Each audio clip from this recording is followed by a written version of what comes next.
Hi friends, welcome to Swaroo's kitchen. ఈరోజు video వచ్చేసి రైతా అయితే చేస్తున్నానండి.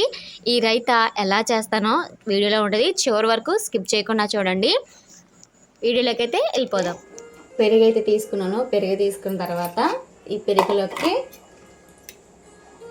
క్యారెట్, అలానే కొత్తిమీర, ఆనియన్, పచ్చిమిర్చి అయితే తీసుకున్నాను. అలానే సాల్ట్.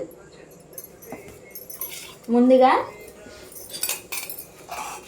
ఈ పెరుగుని మంచిగా గిలకట్టుకోవాలండి, గడ్డలు లేకుండా.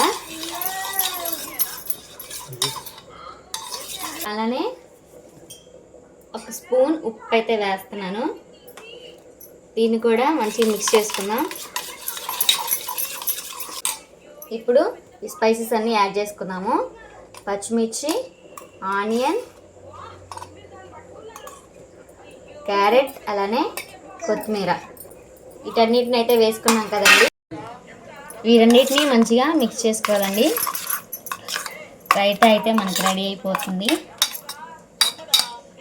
ఇదంతా మంచిగా మిక్స్ చేసుకున్నాం కదా, దీంట్లోకి 1/2 టీ స్పూన్ జీలకర్ర కూడా యాడ్ చేస్తున్నాను.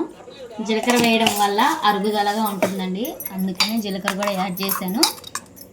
ఇదంతా థిక్గా ఉంది కాబట్టి కొంచెం వాటర్ అయితే యాడ్ చేస్తున్నాను.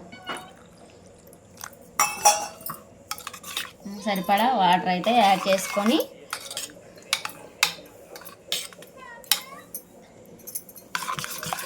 చూసారు కదా, ఎమ్మి రైతా అయితే రెడీ అయిపోయిందండి. దీన్ని రైస్లోకి, వైట్ రైస్లోకైనా తీసుకోవచ్చు, బిర్యానీలోకైనా తీసుకుంటే చాలా బాగుంటుందండి. ఒకసారి ట్రై చేయండి. అందరికీ తెలుసు, కానీ ఒకసారి మీకు చూపిద్దాం అనేసి అయితే వీడియో తీశాను. నచ్చితే లైక్ చేయండి, షేర్ చేయండి, అలానే సబ్స్క్రైబ్ చేసుకోండి. Bye bye.